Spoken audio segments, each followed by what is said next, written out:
Hello everyone, कैसे हैं आप सब लोग। आई होप आप सब अच्छे होंगे। तो फ्रेंड्स, आज की वीडियो में हम बात करने वाले हैं government of NCT of Delhi subordinate services selection board ने कुछ वैकेंसीज नोटिफाई की हैं एजुकेशन डिपार्टमेंट में। हालांकि ये लास्ट मंथ नोटिफाई हुई थी, तो अभी इसकी लास्ट डेट कुछ दिन है, तो मुझे लगा कि आपको इन्फॉर्म कर दूं। अगर आपने फॉर्म नहीं भरा हुआ तो आप इसको फॉर्म को भर लें। तो फ्रेंड्स, वीडियो शुरू करने से पहले आपको रिक्वेस्ट है कि अगर आप मेरे चैनल पर नए हैं तो प्लीज़ चैनल को सब्सक्राइब कर लें। इस चैनल पर मैं जॉब्स के रिलेटेड और जनरल स्टडीज़ के रिलेटेड वीडियोस लेके आता हूँ। ऑल इंडिया जॉब्स, कहीं भी ऑल इंडिया में जॉब निकलती है तो मैं उसका कंटेंट मैं ज़रूर आपको प्रोवाइड करता हूँ। तो इस चैनल को आप सब्सक्राइब कर सकते हैं। तो चलिए वीडियो स्टार्ट करते हैं। तो जैसा आप देख पा रहे हैं, vacancy notice advertisement number 2 of 2024, combined examination 2024 for the post of trained graduate teacher और ड्राइंग टीचर की वैकेंसीज हैं। ठीक है, इसमें काफ़ी सारे सब्जेक्ट्स हैं अलग अलग, और पोस्टें काफ़ी ज़्यादा हैं। ठीक है, पोस्टें काफ़ी ज़्यादा हैं, इसलिए आप इस फॉर्म को ज़रूर भरना। तो स्टार्टिंग जो इसकी ओपनिंग डेट ऑफ एप्लीकेशन है वो 8th ऑफ फेब 2024 है, and closing that is 8th of March 2024। तो फ्रेंड्स, इस नोटिफिकेशन की जो पीडीएफ है वो मैं अपने टेलीग्राम चैनल पे अपलोड कर लूँगा। ठीक है, और आप वहाँ से उसको डाउनलोड कर सकते हैं। तो टेलीग्राम चैनल का लिंक भी मैं डिस्क्रिप्शन में दे दूँगा, आप टेलीग्राम चैनल को ज्वाइन कर सकते हैं, वहाँ मैं अपडेट्स देता रहता हूँ। तो तो आपने देखा कि ओपनिंग डेट जो हुई 8th ऑफ फेब को थी, 8 फेब को, और इसकी जो क्लोजिंग डेट है 8th ऑफ मार्च है। तो अभी भी इसमें 4 दिन बचे हुए हैं, आप इस फॉर्म को फिलअप कर सकते हैं। Trained graduate and drawing teacher की ये वैकेंसीज हैं दिल्ली गवर्नमेंट के द्वारा। तो फ्रेंड्स, अगर आपने जॉब लेनी ही है तो फिर प्लीज़ स्टेट पर, अपनी स्टेट तक सीमित मत रहिए। अगर आपने गवर्नमेंट जॉब लेनी है तो कहीं भी आपको जहाँ सूटेबल लगता है, तो आप, अगर अच्छी वैकेंसी है तो आप उसको फॉर्म को जरूर फिलअप किया कीजिए। ट्रेंड ग्रेजुएट टीचर, तो ये देखिए, फर्स्ट जो पोस्ट है टीजीटी मैथ्स, मेल के लिए अलग से पोस्टें हैं, फीमेल के लिए अलग से पोस्टें हैं। एंड टीजीटी मैथमेटिक्स, ये देखो न्यू दिल्ली म्यूनसिपल काउंसिल के जो स्कूल होते हैं उसके उसके अलग से पोस्टें हैं टीजीटी मैथ्स में। और पे लेवल बहुत अच्छा है फ्रेंड्स, पे लेवल 7 है। ठीक है, पे लेवल 7 है। इसमें अनरिजर्व्ड की 231 वैकेंसीज हैं, ओबीसी की 105 हैं, एससी की 62 हैं, एंड टोटल 540 वैकेंसीज हैं टीजीटी मैथ्स मेल के लिए। एंड टीजीटी मैथ फीमेल के लिए 568 वैकेंसीज हैं। TGT mathematics new Delhi municipal council में आपकी 11 पोस्टें हैं। ठीक है, 11 वैकेंसीज हैं। तो ये आप देख सकते हैं फ्रेंड्स। अगर मैं इसको पूरा डिटेल में बनाऊंगा तो ये बहुत वीडियो लंबी हो जाएगी। मैं आपको मेन मेन चीज़ें इसकी बता दूंगा, बाकी आप इसको मेरे टेलीग्राम चैनल के लिंक से वहाँ पर आप इसकी पीडीएफ डाउनलोड करके वहाँ से पढ़ सकते हैं। फिर उसके बाद टीजीटी इंग्लिश में उसी तरह से मेल के लिए 225 पोस्टें हैं, फीमेल के लिए 203 हैं, and TGT English new Delhi municipal council में 3 हैं। एंड टोटल देखो तो मेल के लिए 413, फीमेल के लिए 379, और टीजीटी इंग्लिश में जो म्यूनसिपल काउंसिल के जो हैं स्कूल, वहाँ पे 11 पोस्टें हैं। फिर इसी तरह आप देख लो TGT science, TGT social science में 129 मेल के लिए, एंड फीमेल के लिए 179, एंड म्यूनसिपैलिटी के लिए टू टू पोस्टें हैं। ठीक है, म्यूनसिपैलिटी के स्कूल्स में। और उसी तरह टीजीटी साइंस नेचुरल साइंस में मेल की 183, नेचुरल साइंस में फीमेल की 166, एंड नेचुरल साइंस में न्यू दिल्ली म्यूनसिपल काउंसिल में 5 पोस्टें हैं, 5 वैकेंसीज हैं। टीजीटी हिंदी में 75 मेल के लिए, फीमेल के लिए 110, and new Delhi municipal council में 7। टीजीटी संस्कृत में 477 मेल्स के लिए, एंड फीमेल के लिए 141, and new Delhi municipal council के लिए 13। टीजीटी उर्दू में मेल के लिए 265, फीमेल के लिए 356, and new Delhi municipal council में 5। तो फ्रेंड्स, आप ये देख सकते हैं। इसी तरह टीजीटी पंजाबी में भी पोस्टें हैं। ड्राइंग टीचर में देखो 527 है।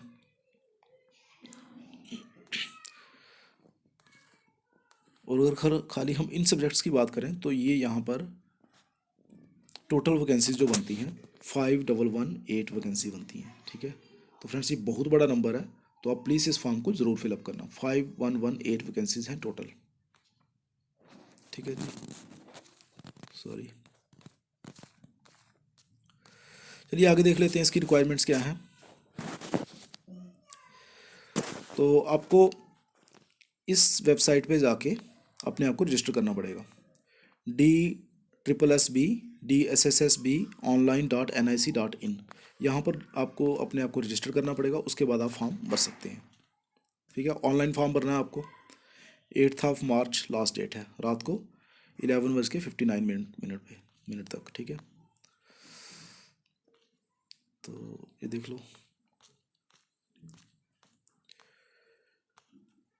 फिर उसके बाद अगर हम बात करें जो इनके ये ब्रेकअप दिया गया, कितनी कितनी वैकेंसीज हैं। TGT maths male female train graduate teacher. ठीक है, ये मैंने आपको ऊपर भी बताया। ठीक है, जिसकी अब एजुकेशन क्वालिफिकेशन की बात करें, अगर TGT मैथ्स की बात करें तो आपको बैचलर डिग्री होनी चाहिए आपके पास। ये बैचलर डिग्री ऑनर्स और पास और equivalent with mathematics as main subject from a recognised university. और आपकी बैचलर डिग्री हो और उसमें आपके कम से कम 45% मार्क्स होने चाहिए। ठीक है, इन aggregate in one of the school subjects along with one of the school subjects. ठीक है, स्कूल सब्जेक्ट्स में भी आपके 45% मार्क्स तो आपके मिनिमम होने चाहिए, और ग्रेजुएशन लेवल पे भी 45%। और अगर आप SC या ST कैटेगरी से बिलोंग करते हैं तो फिर आपको इसमें छूट दी गई है, आप पास हैं तो तब भी चलेगा। ठीक है, और वही फिजिकली हैंडीकैप्ड कैंडिडेट्स को भी ये छूट दी गई है, वहाँ पर भी अगर आप पास हो तो आप चलेगा। 45% आपको लेना ज़रूरी नहीं है। और इसमें क्या है, जो एडिशनल क्वालिफिकेशन आपको चाहिए, डिग्री होनी चाहिए एजुकेशन में, यानी कि B.Ed की डिग्री हो आपके पास। वर्किंग नॉलेज ऑफ हिंदी, आपको हिंदी आनी चाहिए। And should have qualified CTET for from CBSE, आपको CTET का एग्ज़ाम क्वालिफाई करना है। ठीक है, ये आपने क्वालिफाई किया होना चाहिए, तब आप इस फॉर्म को फिलअप कर सकते हैं।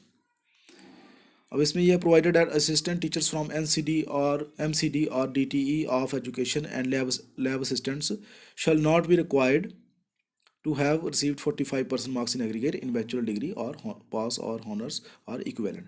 ठीक है, तो जो MCD के हैं असिस्टेंट टीचर्स ऑलरेडी जो हैं जॉब कर रहे हैं, तो उनके लिए जो लैब असिस्टेंट हैं उनके लिए 45% का मार्क जो है ये ज़रूरी नहीं है। ठीक है, उनको भी ये रिलैक्सेशन मिली हुई है। तो एक्सपीरियंस की बात करें तो कुछ एक्सपीरियंस नहीं चाहिए आपको। ठीक है, डिज़ायरेबल नहीं, एसेंशियल, कोई आपको एक्सपीरियंस नहीं चाहिए। पे स्केल मैंने आपको बताया था कि लेवल 7 है, और ये देखिए 45 इनिशियल पे जो है 44,900 से 1,42,400 तक आपकी जा सकती है। ठीक है, और ये 44,900 जो इनिशियल है, इसमें जब आपके अलाउंसेस मिलते हैं, ठीक है, TA DA प्लस G, वो सारे जब अलाउंसेस मिल जाते हैं, मेडिकल अलाउंस वगैरह, तो फिर आपका ये काफ़ी ज़्यादा सैलरी बन जाती है। ऑलमोस्ट नियर अबाउट 60 to 70 के बीच में आपकी सैलरी ये बन जाती है। एज लिमिट की बात करें तो बिलो 32 ईयर्स होने चाहिए आप। ठीक है, बिलो 32 ईयर्स आपकी एज होनी चाहिए, तब आप इसको अप्लाई कर सकते हो।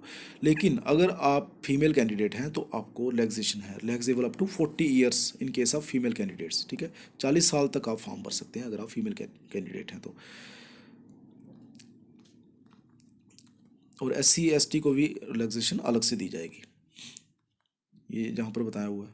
ठीक है, 5 ईयर्स की रिलैक्सेशन है। और जो कॉन्ट्रेक्चुअल एम्प्लॉयज़ हैं, जो सेम डिपार्टमेंट में एजुकेशन डिपार्टमेंट में जो कॉन्ट्रेक्चुअल एम्प्लॉयज़ हैं, उनके लिए भी एज रिलैक्सेशन का प्रावधान यहाँ पर रखा हुआ है। 5 साल उन्हें एज रिलैक्सेशन मिलेगी। ठीक है, लेकिन provided they have worked for at least 120 working days in that particular year. ठीक है, आपको कम से कम 120 दिन आपने काम किया होना चाहिए इस पर्टिकुलर ईयर में, तब आप इसके लिए एलिजिबल होंगे। ठीक है, जो भी कॉन्ट्रेक्चुअल एम्प्लॉयज़ हैं। चलिए आगे देख लेते हैं। एजुकेशन डिपार्टमेंट में उसी तरह इसकी क्वालिफिकेशन क्या है, बैचलर डिग्री होनी चाहिए आपकी। ठीक है, ऑनर्स आर पास और equivalent with mathematics as main subject. ठीक है जी, TGT जो मैथ्स टीचर हैं फीमेल, उनके लिए ये क्वालिफिकेशन है। इसमें भी आपकी बैचलर डिग्री होनी चाहिए या इक्विवेलेंट, जहाँ आप और साथ में आपके विद 45% मार्क्स होने चाहिए। ठीक है जी, and 45% marks in school level पे भी होने चाहिए, ये यहाँ पर लिखा हुआ है school subjects. Provided further relaxation मिल जाती है आपको अगर आप SC ST कैंडिडेट हैं या फिजिकल डिसेबल्ड कैंडिडेट्स हैं। ठीक है, और उसके अलावा आपके पास डिग्री इन एजुकेशन होनी चाहिए, working knowledge of Hindi and should have qualified CTET, और आपने सीटेट का एग्ज़ाम पास किया होना चाहिए, ठीक है। और वही नोट में लिखा हुआ है कि provided that assistant teachers from MCD और DTE of education and lab assistant shall not be required to have received 45% marks in aggregate in bachelor degree. अगर ऑलरेडी जो असिस्टेंट टीचर्स काम कर रहे हैं MCD के स्कूल्स में या DTE एजुकेशन में, जो लैब असिस्टेंट हैं, उनके लिए भी ये रिलैक्सेशन दी गई है कि आपको 45% मार्क्स आपके ज़रूरी नहीं है होना है, ठीक है। तो चलिए, एक्सपीरियंस पे स्केल सेम ही है, लेवल 7 है। एज लिमिट 32 है और फीमेल कैंडिडेट्स के लिए 42 ईयर्स तक एज लिमिट है, ठीक है। ओ सॉरी, 40 तक एज लिमिट है। तो अगर आप 40 ईयर्स के हैं तो आप फॉर्म भर सकते हैं फीमेल कैंडिडेट, लेकिन मेल के लिए 32 है। और age relaxation will be given as per para 8 tabulated category wise of this advertisement. Category wise age relaxation भी अलग से दी गई है। और कंट्रेक्चुअल एम्प्लॉयज़ को वही 5 ईयर्स की एज रिलैक्सेशन है। फिर न्यू दिल्ली म्यूनसिपल काउंसिल में जो स्कूल हैं उसके लिए जो अलग से पोस्टें रेफर की हुई हैं वो मैंने आपको ऊपर बताया। तो उसकी एजुकेशन क्वालिफिकेशन की अगर हम बात करें तो ये बैचलर डिग्री वही सेम है, बैचलर डिग्री होनी चाहिए आपकी मैथ में और 45% मार्क्स होने चाहिए। स्कूल सब्जेक्ट में भी 45% होने चाहिए, ठीक है। should have been at the elective level. Provided further that the requirement as to minimum of 45% marks in the aggregate at graduation level, और aggregate आपके 45% मार्क्स होने चाहिए ग्रेजुएशन लेवल में, ठीक है। But relaxable in case of SC candidates, SC ST या physically handicap category के लिए रिलैक्सेशन है। और साथ में आपको क्या चाहिए, डिग्री इन एजुकेशन चाहिए, वर्किंग नॉलेज ऑफ हिंदी चाहिए, और हिंदी का आपका subject up to secondary level तक आपने पढ़ा होना चाहिए एटलीस्ट, ठीक है। Provided that assistant teachers and lab assistants, उनके लिए 45% का जो है, जो ऑलरेडी वर्किंग है म्यूनसिपल काउंसिल के स्कूल्स में, ठीक है, तो वहाँ पर 45% का मार्क्स जो है उनके लिए ज़रूरी नहीं है, ठीक है। और सीटेट क्वालिफाई ही होना चाहिए। CTET is compulsory for appointment as a teacher for class 1 to 5 and class 6 to 8। अगर इसके लिए आपको फॉर्म भरना है इस टीचिंग फैकल्टी के लिए 1 to 5 एंड क्लास 6 to 8, तो आपके लिए सीटेट कंपलसरी है, ठीक है। बाकी जो पे लेवल की बात करता है वो सेम है। एज लिमिट सेम है जैसा मैंने बताया आपको। फिर आगे इंग्लिश वालों के लिए, जो ट्रेंड ग्रेजुएट टीचर इंग्लिश वाले होंगे उनके लिए ये क्वालिफिकेशन है, ग्रेजुएशन होनी चाहिए आपकी, ठीक है। 45% मार्क्स होने चाहिए, सेम है एज इट इज़, जैसा ऊपर था वही सेम है इधर भी। आप इसे पास करके देख सकते हैं, अदरवाइज़ आप मेरे टेलीग्राम चैनल पर इसकी PDF को डाउनलोड कर लें, वहाँ पर अवेलेबल होगी ये PDF। एज लिमिट सेम है, ठीक है, बाकी सारी सेम है रिक्वायरमेंट्स। अच्छा, इंग्लिश फीमेल के लिए क्वालिफिकेशन सेम है, ये आप देख सकते हैं, पे लेवल सेम है, एज लिमिट भी सेम है, ठीक है। इसी तरह ये हर कैटेगरी के लिए अलग अलग दिया गया। ऑलमोस्ट एजुकेशन क्वालिफिकेशंस उस सब्जेक्ट के रिलेटेड सेम ही है, ठीक है। एज लिमिट भी सेम है। सोशल साइंस के लिए वही है, bachelor degree 45% marks in school subjects also, ठीक है। ग्रेजुएशन में भी 45% मार्क्स। और सोशल साइंसेज के लिए मेन सब्जेक्ट जो चाहिए आपको, history, political science, economics, business studies, sociology, geography. अगर आपकी इनमें है ग्रेजुएशन तो आप फॉर्म भर सकते हैं, लेकिन 45% मार्क्स यहाँ भी चाहिए।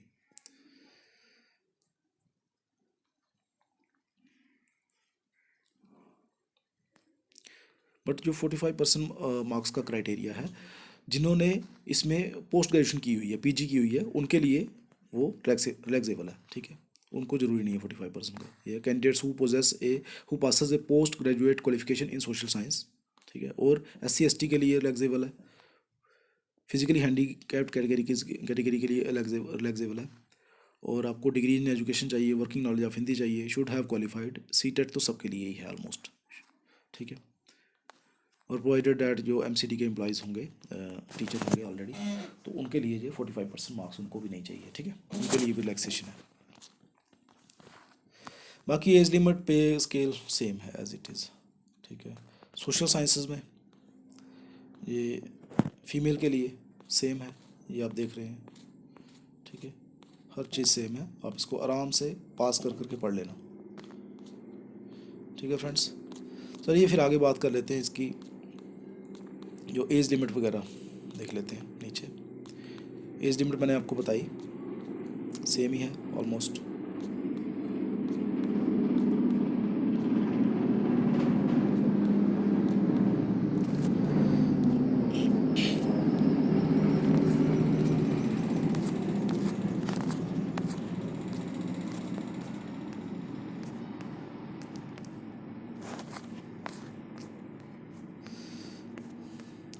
हाउ टू अप्लाई ऑनलाइन, ये देखो, ये इंपॉर्टेंट एलिजिबिलिटी क्राइटेरिया ऊपर मैंने आपको बताया। ठीक है, हर पोस्ट के लिए एलिजिबिलिटी क्राइटेरिया अलग है। ठीक है, और हाउ टू अप्लाई, आपको इस लिंक पे जाना है DSSSBonline.nic.in पे। यहाँ पर जाकर आपको रजिस्ट्रेशन करनी है, उसके बाद आपको फॉर्म भरना है, और फॉर्म भरने के लिए आपको 30 मिनट मिलेंगे। ठीक है, 30 मिनट के अंदर अंदर आपको रजिस्ट्रेशन करके फॉर्म भर देना है, नहीं तो फिर वो फिर से आपको रीलोड हो जाएगा और दोबारा से आपको स्टार्टिंग से फॉर्म भरना पड़ेगा। ठीक है, यही है इसमें।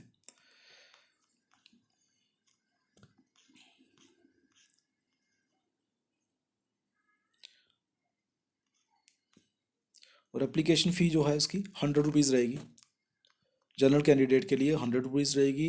And women candidates and candidates belonging to SC ST candidate, जहाँ फिजिकली डिसेबल्ड कैंडिडेट्स के लिए कोई फ़ी नहीं है। ठीक है, वुमेन कैंडिडेट के लिए कोई फ़ी नहीं है, फिजिकल डिसेबल्ड कैंडिडेट्स के लिए कोई फ़ी नहीं है, SC ST के लिए भी कोई फ़ी नहीं है, ये एग्जाम्प्टेड है। जनरल कैटेगरी कैंडिडेट्स के लिए 100 रुपीज़ फाइन है, फीस है। ओके, और एग्जामिनेशन स्कीम क्या रहेगी,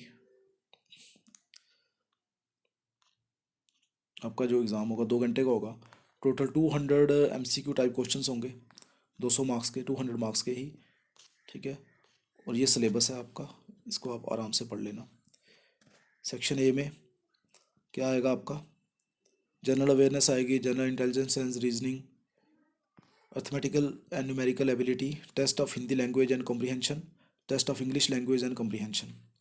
ये 100 मार्क्स का आएगा, 20 मार्क्स ईच, 5 सेक्शंस हैं, और 20-20 नंबर की आपको हर सेक्शन में से क्वेश्चन पूछे जाएंगे। फिर सेक्शन बी की बात करें तो MCQ of 1 mark each from subject concern including questions on teaching methodology और BEd। ठीक है, BEd के लेवल पे भी आपको क्वेश्चन पूछे जाएंगे। ये सेक्शन बी में ये भी 100 मार्क्स की होगी। और आपने जिस सब्जेक्ट में भरा हुआ है, आपने मैथ में या सोशल साइंसेज में या किसी और सब्जेक्ट में या ड्राइंग में, तो उसके रिलेटेड आपको 100 मार्क्स का पेपर होगा। ठीक है, और GS के रिलेटेड 100 मार्क्स, तो टोटल 200 मार्क्स का आपका एग्जाम होने वाला है। और आपका ये एग्ज़ाम ऑनलाइन होने वाला है, CBT कंप्यूटर बेस्ड टेस्ट होगा।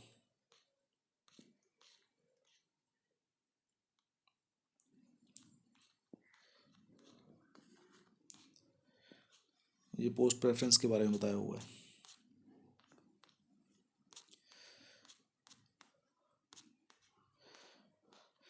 ये रिजर्वेशन बेनिफिट्स के बारे में बताया हुआ है।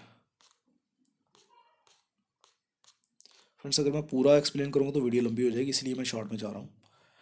और ये एज रिलैक्सेशन जो आपको मैंने बताया कि जो वुमेन कैंडिडेट्स हैं उनके लिए 40 ईयर्स तक है, और उसके अलावा अगर आपकी कैटेगरी कोई SC ST है तो फिर आपको 5 ईयर एज रिलैक्सेशन है। OBC के लिए 3 ईयर्स एज रिलैक्सेशन है। PWD प्लस अनरिजर्व्ड और EWS कैंडिडेट्स के लिए 10 ईयर्स की एज रिलैक्सेशन है। ठीक है, और फिजिकल डिसेबल्ड SC ST के लिए 15 ईयर्स की रिलैक्सेशन है, एंड फिजिकल डिसेबल्ड OBC के लिए आपकी 13 ईयर्स की एज रिलैक्सेशन है। ठीक है जी, डिपार्टमेंटल कैंडिडेट्स के लिए भी एज रिलैक्सेशन है 5 ईयर की, जो मैंने आपको बताया पहले भी। सेंट्रल गवर्नमेंट एम्प्लॉयज़ हैं उनके लिए भी 5 ईयर्स की एज रिलैक्सेशन है। एक्स सर्विसमैन ग्रुप बी में जो है उनके लिए, अगर आप पीरियड ऑफ पैरामिलिट्री सर्विसेज आपका 3 ईयर्स प्लस है, तो आपको up to the age of 55 years age relaxation है। ठीक है, 55 तक आप फॉर्म भर सकते हैं।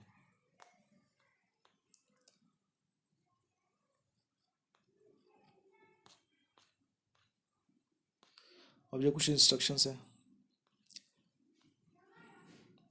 कि आप जब आप फॉर्म भरोगे उस डेट को आप एलिजिबल होना चाहिए।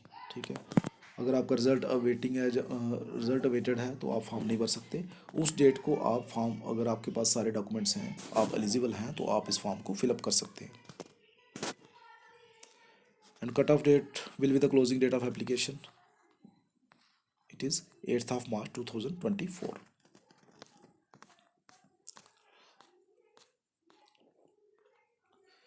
बाकी ये जनरल इंस्ट्रक्शंस हैं, ये आप पढ़ लेना कि आपको फ़ोटोग्राफ आपका क्लियर होना चाहिए, ठीक है। ब्लर्ड फोटोग्राफ नहीं होना चाहिए, पुराना फोटोग्राफ नहीं होना चाहिए, ठीक है ना।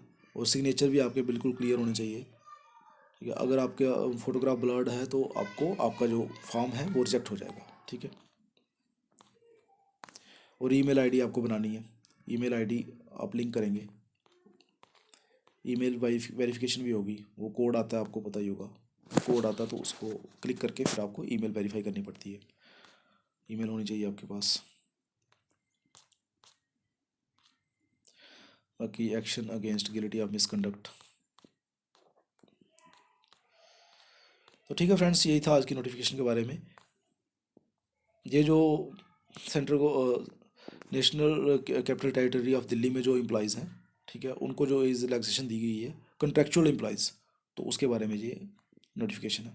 Relaxation in upper age limit to the contractual employees working under the government of NCT at of Delhi at the time of regular appointment on direct recruitment basis, ठीक है। तो ये मैंने आपको बता दिया सारा डिटेल में।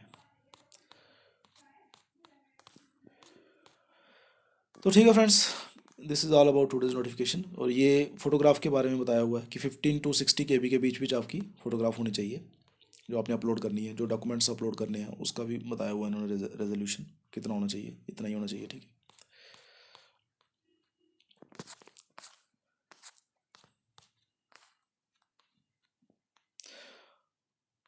और फ्रेंड्स, जो मैंने आपको बताया कि एग्ज़ाम जो है एक शिफ्ट में नहीं होगा, मल्टीपल शिफ्ट्स में एग्ज़ाम होगा, तो उसमें फिर आपका जो है नॉर्मलाइजेशन होगा, स्कोर नॉर्मलाइजेशन होता है स्कोर, ठीक है। ये भी आप ध्यान रखेंगे,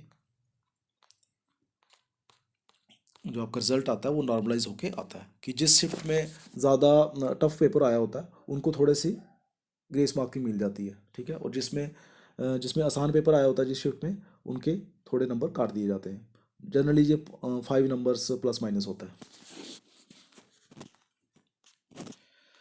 तो चलिए फ्रेंड्स, यही था आज की नोटिफिकेशन के बारे में, मुझे लगा आपको बता देना चाहिए।